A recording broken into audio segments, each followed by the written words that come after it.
Hello students, आप सभी का स्वागत है हमारे यूट्यूब चैनल केमिस्ट्री हब में। आज जो हम डिस्कस करने जा रहे हैं वो हैं हमारे पास न्यूक्लियोफिलिक रिएक्शन।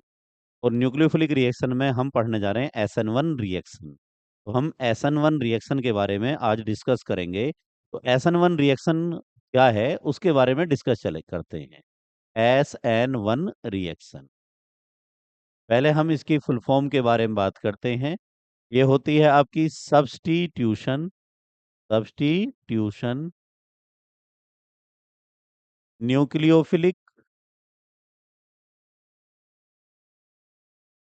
Unimolecular reaction.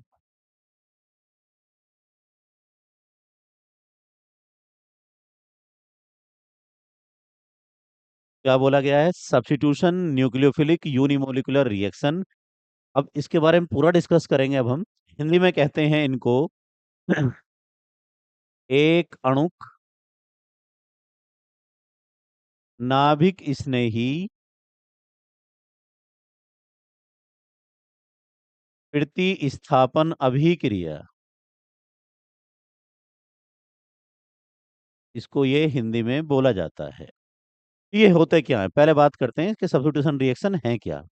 तो सब्स्टिट्यूशन रिएक्शन में होता ये है कि हमारे पास जो है, हमने लिया आर मतलब कोई भी एल्किल ग्रुप। हमारे पास इसकी रिएक्शन कराते हैं किसी भी न्यूक्लियोफाइल के साथ। NaOH KOH कोई भी हमने न्यूक्लियोफाइल ले लिया तो क्या होगा? ये हमारे पास एक्वस है, वाटर सोलेबल, OH इधर, X दिस साइड। तो ये फॉर्म हो जाएगा ROH और साथ में हो जाएगा NaX। तो क्या हुआ? न्यूक्लियोफाइल मतलब माइनस वाला, ये प्लस है और ये माइनस है। माइनस वाले ने एक्स को रिप्लेस कर दिया। जब एक न्यूक्लियोफाइल दूसरे एटम को रिप्लेस कर रहा है तो इसे कहते हैं न्यूक्लियोफिलिक सब्स्टिट्यूशन रिएक्शन। तो न्यूक्लियोफाइल अटैक करने आ रहा है, ये आर हमारे पास पॉजिटिव है, एक्स क्या है? निगेटिव है। ये OH इस साइड, एक्स दिस साइड। तो हमारे पास जो है न्यूक्लियोफाइल ने एक्स को रिप्लेस कर दिया। तो एक्स मतलब halogen, fluorine, chlorine, bromine, iodine. Generally हम फ्लोरीन को यूज नहीं करते हैं, तो हम यहाँ पर ClBrI लगा सकते हैं। अब हमारे पास जो है ये प्रतिस्थापन यानी कि सब्स्टिट्यूशन का मतलब ये है कि एक को हटा दीजिए और दूसरे को लगा दीजिए। अब हमारे पास जैसे हमारे पास हम ले रहे हैं CH3 और साथ में ले लिया हमने KOH एक्वस। अब हमने क्या करा? OH this side, Cl this side. क्या बना? CH3 और ये हो जाएगा हमारे पास OH, तो साथ में हो गया KCl। Cl की जगह हम Br वगैरह भी ले सकते हैं। तो ये कहलाती हैं न्यूक्लियोफिलिक सब्स्टिट्यूशन रिएक्शन। लेकिन ये जो है आपका एक अणु की यानी कि यूनिमोलिकुलर का मीनिंग क्या है उसके बारे में डिस्कस करते हैं। जो हमारे पास SN1 रिएक्शन है, ये टू स्टेप रिएक्शन होती है। SN1 रिएक्शन जो है ये टू स्टेप रिएक्शन होती है जब इनका हम मैकेनिज्म शो करते हैं। तो चलिए मैकेनिज्म की तरफ चलते हैं। इनका मैकेनिज्म क्या है उसके बारे में बात करते हैं। तो मैकेनिज्म ये है, देखिएगा, टू स्टेप रिएक्शन है। स्टेप फर्स्ट में क्या होगा? स्टेप फर्स्ट में हमारे पास एल्काइल हैलाइड है, alkyl halide carbonium ion form करेगा। तो हमारे पास जो ये फर्स्ट स्टेप है, CH3 सिंगल बॉन्ड C, ये CH3, ये भी CH3 है और ये Cl है। अब हमारे पास क्या फॉर्म होगा? ये Cl अलग हो जाएगा। ये CH3, ये CH3 इस पर पॉजिटिव चार्ज और Cl पर निगेटिव चार्ज। तो जो हमारे पास बना उसको कहा जाता है कार्बोनियम आयन, कार्बोनियम आयन और कार्बोकैटायन इसको हम कह सकते हैं। जब कार्बन पे पॉजिटिव चार्ज होता है तो उसको हम कार्बोनियम आयन और कार्बोकैटायन कह सकते हैं। अब हमारे पास क्या है? स्टेप फर्स्ट जो है हमारे पास, इस स्टेप में हुआ ये है कि Cl और कार्बन के बीच का बॉन्ड ब्रेक हुआ है। Cl की इलेक्ट्रोनेगेटिविटी ज्यादा है, Cl इलेक्ट्रॉन लेकर चला गया तो कार्बन पे आ गया पॉजिटिव चार्ज। अब स्टेप सेकंड के बारे में बात करते हैं। स्टेप सेकंड में क्या होता है? इसमें तो आपका फिशन हो गया, बॉन्ड फिशन हुआ है, हेट्रोलिटिक बॉन्ड फिशन हुआ है। अब हमारे पास बन के बॉन्ड टूट गया है। बात करते हैं जो हमारे पास CH3 है, ये C, ये CH3, ये भी CH3, ये पॉजिटिव है और इस पर हमने न्यूक्लियोफाइल ले लिया OH माइनस। तो हमारे पास क्या बना? CH3, C, CH3, CH3 और ये हो जाएगा OH। तो हमारे पास जो है ये प्रोडक्ट इस तरह से फॉर्म होता है। ये टू स्टेप रिएक्शन है। टू स्टेप रिएक्शन में सबसे पहले स्टेबल कार्बोनियम आयन फॉर्म होगा। सबसे पहले कौन फॉर्म होगा? स्टेबल कार्बोनियम आयन और कार्बोकैटायन। और सेकंड स्टेप में क्या होगा? सेकंड स्टेप में कार्बोनियम आयन न्यूक्लियोफाइल से कंबाइन होकर कार्बोनियम आयन जो हमारा फर्स्ट स्टेप में बना है न्यूक्लियोफाइल से कंबाइन होगा और वो प्रोडक्ट में कन्वर्ट हो जाएगा। तो ये टू स्टेप रिएक्शन है। ये जो फर्स्ट स्टेप है जो बॉन्ड फॉर ब्रेकिंग है, जिसमें बॉन्ड टूट रहा है, वो स्लो स्टेप है और ये वाला है फास्ट। अब ऐसे कैसे हो गया? किसी बॉन्ड को तोड़ने में हमें टाइम लग सकता है। कुछ टाइम लगेगा, बॉन्ड ब्रेकिंग में कोई ना कोई टाइम लगेगा। लेकिन हमारे पास सोचिएगा एक पॉजिटिव चार्ज है कोई और एक नेगेटिव चार्ज है, वो तेजी से आपस में कंबाइन हो जाएंगे। जब पॉजिटिव वाला और नेगेटिव वाला एक दूसरे के क्लोज आएंगे तो तेजी से कंबाइन हो जाएंगे, तो वो काम होगा फास्ट। लेकिन अगर हम सी को और Cl को अलग कर रहे हैं तो वहां पर क्या हो रहा है? वो काम है स्लो। तो बॉन्ड ब्रेकिंग स्लो हो रही है और पॉजिटिव निगेटिव के कारण बॉन्ड फॉर्मेशन हाई हो रही है। अब हमारे पास जो है हम बात करते हैं कि रेट ऑफ रिएक्शन किस पर डिपेंड करेगा। तो rate of reaction always depend करता है। रेट ऑफ रिएक्शन वो ऑलवेज डिपेंड करेगा, अभिक्रिया का वेग डिपेंड करेगा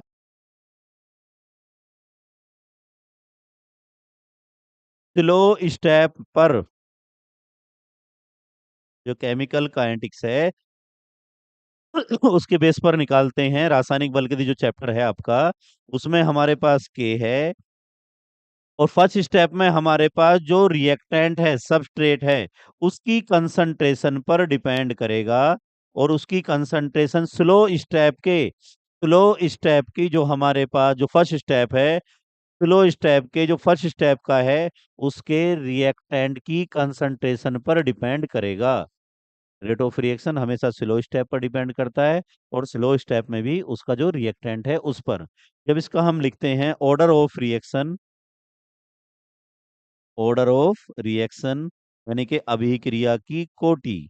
जो हमारे पास rate of reaction order of reaction है, अभिक्रिया की कोटि, उसकी डेफिनेशन होती है जो हमारे पास कंसंट्रेशन टर्म्स हैं उनकी पावर। तो ऑर्डर ऑफ रिएक्शन उसका हो जाएगा 1। इसका मतलब ये है कि पूरी रिएक्शन जो डिपेंड कर रही है वो डिपेंड कर रही है आपका एल्काइल हैलाइड पर। ये डिपेंड नहीं करता न्यूक्लियोफाइल कैसा है, वीक है स्ट्रोंग है, इस पर डिपेंड नहीं कर रहा है। लेकिन हमारे पास जो SN1 रिएक्शन है वो डिपेंड कर रही है कि सबस्ट्रेट जो है यानी कि एल्किल हैलाइड जो है वो किस तरह का कार्बोनियम आयन बना रहा है। जितना स्टेबल कार्बोनियम आयन बनेगा SN1 रिएक्शन उतनी ही फास्ट हो जाएगी। तो ये जो है इनका ऑर्डर ऑफ रिएक्शन अभिक्रिया की कोटि एक होती है। हम जो कह रहे हैं ये टू स्टेप रिएक्शन हो गई। एक स्टेप में पहले वाले में कार्बोनियम आयन फॉर्म हो जाएगा और दूसरे वाले स्टेप में कार्बोनियम आयन आपका एल्किल कार्बोनियम आयन न्यूक्लियोफाइल से कंबाइन होकर प्रोडक्ट में कन्वर्ट हो जाएगा। रेट ऑफ रिएक्शन डिपेंड करेगा आपका जो स्टेप फर्स्ट है उसके भी आपके रिएक्टेंट की कंसंट्रेशन पर। इसीलिए इनको कहते हैं सब्स्टिट्यूशन न्यूक्लियोफिलिक यूनिमोलिकुलर। जो यूनि वर्ड आया है, यूनि का मतलब है एक, एक अणु की यानी कि एक मोलिक्यूल की कंसंट्रेशन पर डिपेंड करेगा। अब हम बात करते हैं इसके बारे में आगे। हमसे कोई पूछे कि अगर हमारे पास जो है CH3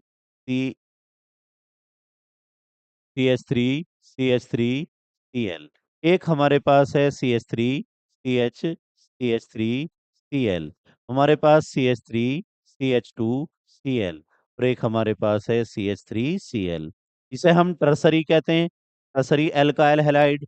ये यानी कि 3 डिग्री वाला, ये 2 डिग्री है यानी कि सेकेंडरी, ये प्राइमरी है यानी कि 1 डिग्री, और ये मिथाइल क्लोराइड है। तो यहाँ पर जो SN1 रिएक्शन है, SN1 रिएक्शन का जो रेट है वो डिपेंड करता है कार्बोनियम आयन कितना स्टेबल फॉर्म हो रहा है। तो सबसे स्टेबल कार्बोनियम आयन इसमें बनेगा, Cl हटेगा तो टर्सरी बन जाएगा। उसके बाद इसमें ये Cl हटेगा तो ये सेकेंडरी बन जाएगा। उसके बाद ये प्राइमरी में होगी, सबसे कम रिएक्शन होगी मिथाइल क्लोराइड में। जनरली इसमें रिएक्शन होनी नहीं चाहिए, 1 डिग्री में भी नहीं होती है। ज्यादातर जो SN1 रिएक्शन है वो 3 डिग्री और 2 डिग्री में होती है। तो किस पर डिपेंड करता है? सब कुछ डिपेंड करता है कार्बोनियम आयन कितना स्टेबल बन रहा है। किसके लिए? और SN1 रिएक्शन। अब हमारे पास जो है SN1 रिएक्शन के लिए हमें जो यूज करना चाहिए, वो यूज करना चाहिए polar protic solvent. Polar protic solvent. Polar कहते हैं आपका ध्रुवीय विलायक होना चाहिए, ध्रुवीय प्रोटोनीय विलायक होना चाहिए जिनमें प्रोटॉन हो। जैसे H2O है, ये इस तरह के में ज्यादा होगी। एल्कोहल है, इनमें इस तरह की रिएक्शन ज्यादा होगी। इसके लिए हम फेवर करते हैं SN1 रिएक्शन के लिए पोलर प्रोटिक सोलवेंट होना चाहिए। अब हमारे पास जो है, आगे हम चलते हैं। अगर हमारे पास SN1 रिएक्शन में अगर हम देखें तो SN1 रिएक्शन में अगर हमारे पास कायरल कार्बन है, तो कायरल का मतलब क्या है पहले समझते हैं। कार्बन कोई ऐसा जिस पर 4 डिफरेंट ग्रुप हैं। एक CH3 है, सपोज करो एक H है। हम जो है कायरल कार्बन ले रहे हैं CH, ये हमारे पास CH3, ये हो गया C2H5 और ये हो गया हमारे पास Br। Cl ले लो, Br ले लो, कोई दिक्कत नहीं है। अब हमारे पास जो है, ये हमने लिया यहाँ पर Br।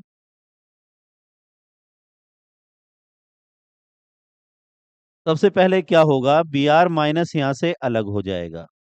जब Br- अलग हो जाएगा, पहले तो समझो कायरल कार्बन किसे कहते हैं। जो हमारे पास ये वाला कार्बन है जिस पर 4 डिफरेंट ग्रुप या एटम प्रेजेंट हो, उस कार्बन को कहा जाता है कायरल कार्बन। जिस पर 4 डिफरेंट एटम और ग्रुप प्रेजेंट हो, वो होता है कायरल कार्बन। अब कंडीशन ये है, Br- अलग हो गया तो ये बन जाता है हमारे पास C, ये H, ये CH3 और ये हो गया C2H5 और ये हो गया कार्बोनियम आयन। जो ये कार्बोनियम आयन बना है, इस कार्बोनियम आयन की जो स्ट्रक्चर है वो प्लेनर स्ट्रक्चर है। ट्राइगोनल प्लेनर, समतल त्रिकोणीय कार्बोनियम आयन होता है। कार्बोनियम आयन की जो स्ट्रक्चर है वो ट्राइगोनल प्लेनर होती है। कैसी होती है? Trigonal planar. इस तरह की इसकी स्ट्रक्चर है। मेरे हाथ में कार्बन है, एक साइड H है, एक साइड CH3 है और एक साइड C2H5 है।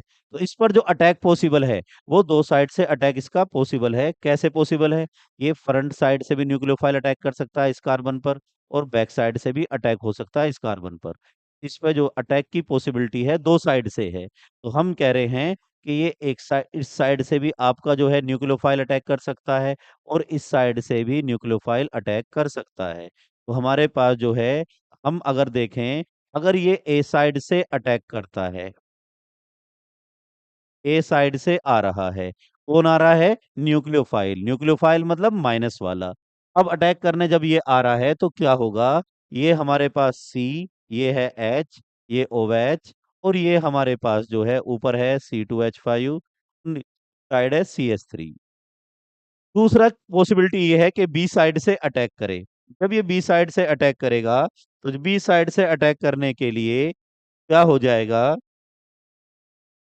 ये सी, ये इस साइड एच, ये बैक साइड से ओ एच और ये हो जाएगा C2H5 और ये हो जाएगा CH3। तो अटैक होने की पॉसिबिलिटी दो साइड से है। इधर से Br हटा है, या तो उसी साइड से अटैक करे, तो वो हम कह रहे हैं फ्रंट साइड से आ रहा है। जहां से Br हटा है उसी साइड से आएगा, तो उसे फ्रंट साइड से कहेंगे। तो ये जो साइड है, ये कौन सी साइड है? Front side. तो जो अगर निकलने वाले के पीछे की ओर से आए, जहां से निकला उसके बैक साइड से अटैक करे, तो उसको कहते हैं बैक साइड अटैक। जब फ्रंट साइड से अटैक करेगा, तो वही कंपाउंड बनेगा उसी कॉन्फ़िगरेशन का, उसी विन्यास का कंपाउंड बनेगा जिस विन्यास का हमारे पास रिएक्टेंट है। अगर ये डी है, तो कंपाउंड ये वाला भी डी रहेगा। अगर ये आपका, अगर हम देखें ये एल है, तो ये भी एल ही होगा। जब फ्रंट साइड से अटैक करेगा सेम बनेगा। तो जब सेम टू सेम रहे, तो उसे कहते हैं रिटेंशन। तो ये आपका जो है, ये कंपाउंड जो बना, वो बना रिटेंशन। और जब बैक साइड से अटैक कर रहा है, तो बैक साइड से अटैक करते वक्त उसका कॉन्फ़िगरेशन चेंज हो जाएगा। जब कॉन्फ़िगरेशन बदल जाएगा तो उसे कहेंगे इनवर्जन।